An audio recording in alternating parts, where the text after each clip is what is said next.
People don't stay in a workplace because of the perks. They stay because the workplace feels fair. Hi, my name is Sonali. I'm the founder of Youmanize. And today we're going to talk about how to build a workplace so good they'll never want to leave. What does so good even mean? It's so subjective, right? You can be like, Sonali, what's good to you might not be good to me. But there are some things that's universally good, isn't it? When a few friends catch up on a Friday evening to just talk about their work frustrations, oftentimes their complaints are so similar. It sometimes even sounds like they're working under the same boss or they're working on the same project with the same client in the same company, whereas they all could be in totally different industries, working in crazy different projects, but the problems sound just the same. So, if the problems can sound same, the definition of good at a workplace can also be standardized, in a certain sense, of course. So, what can you do? If you're a founder, manager, leader, take notes. Number one, bad managers cause more damage than bad policies. There can be all kinds of policies that you make at the workplace. You can impress all your new joinees and your investors and your clients with these fancy policy decks. But let's face it, we all know what's on paper might not be what's being practiced. There are a lot of bad managers out there. These managers are breaking your team's morale. These managers are just looking like they're doing the work, but they're hurting your company from within. These managers can come and show their flamboyancy and charisma and give you all kinds of compliments and make you feel like your company is heading in the right direction. But you have to pay attention to their team. It does not matter what they say. Might matter, but it doesn't matter as much as what their team says, how their team feels, how their team is performing. The manager's core responsibility is managing people. And if they're not good at their core responsibility, all these big talks and fancy presentations and town halls and dinners and giving out awards, it's not going to matter. Everybody will know that it's a cover up. As a leader, as a founder, as someone in the higher up who's managing managers, you have to pay attention and speak to or find out a way to speak to the team to get feedback from the team directly. It can be through anonymous feedback, it can be through, I don't know, manager related feedback, but it has to be done. Everybody should have their voice heard, and everybody, irrespective of their role in the company, should know that they are being watched and they cannot do unfair things just because they hold a certain stature or they're of a certain designation. Number two, feedback should travel up as easily as it travels down. We all know this, don't we? We have big meetings with our team members. We, like I said, float around anonymous feedback forms, but do we really pay attention to it? How many times have you collected feedback from your team members, from the rest of the organization? How many times have you told people, we have an open door policy? But do you really know how much of an execution it's happening?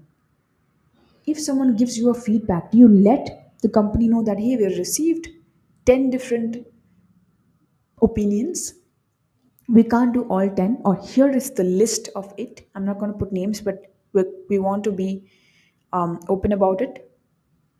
And here is our roadmap, here is our plan. We might not agree with five, six, seven of it, but we acknowledge and understand that the top three can and will be fixed by us.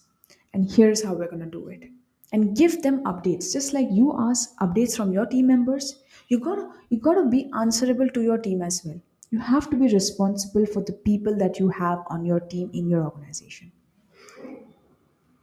Number three, growth paths should be discussed early, not during resignation. A lot of problems happen when someone puts the paper down and then everybody's like, oh my god, Sonali, we have to retain. This is our A player. This person brings the most sales. They are likable. What if they go around and join a competitor? If they leave, other people will also leave. Yada yada yada. and then you start throwing in, recognitions and tags and awards and perks and bonuses and whatnot. If you're taking care of your team members, when you do your quarterly review, you gotta tell them, you gotta give them a roadmap. Where are they headed? You gotta know it. And again, not just you. If you are the manager, then of course you, but if you're like the manager's manager, then like your manager should know. That's part of the deal.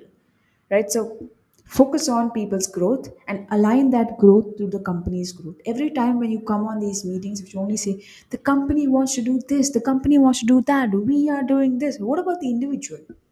The individual might not be invested in the company's overall growth as much as they're invested in their own career. If you can map the career growth with the company's growth, we're looking eye to eye now. All right.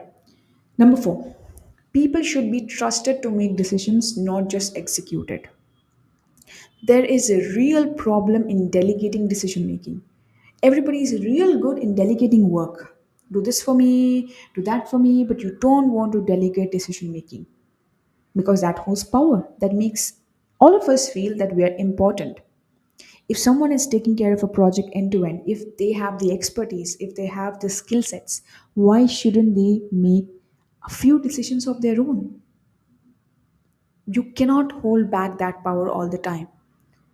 That is a part of empowerment, that is a part of growth, and they deserve it. If they have shown the competency, if they have shown that hard work, if they do know what they're doing, then they also deserve a share of the decision making power process.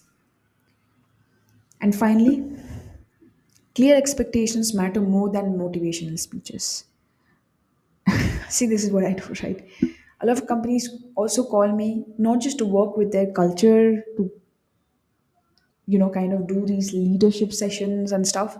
Sometimes it's also part motivational talk. They're like, hey Sonali, you gotta tell them that we care about them. We gotta tell them that you're here so that we can give them a good time, and here are like free cookies and cupcakes and chai and samosa and whatever. If the day to day of your employee in your organization is not nice, some of the times it can be stressful. They can be seasons where it's like crazy amount of work. There can be times when things are not working out, but what's the net? People want clear feedback, clear communication, clear expectation setting. Make it a habit to document everything, and make it a habit to also tell your team to document everything. I know we don't even, most of us don't even know how to clearly communicate, but you have to figure it out. All of us need to learn the art of clear communication throughout the entire system. If you really want to build a workplace so good they never want to leave, you have to look at consistency. Any relationship that is built on trust, the foundation of which you want to make it strong, you have to show consistently that you care about them, that you are also thinking about the people as much as you are thinking about the profits.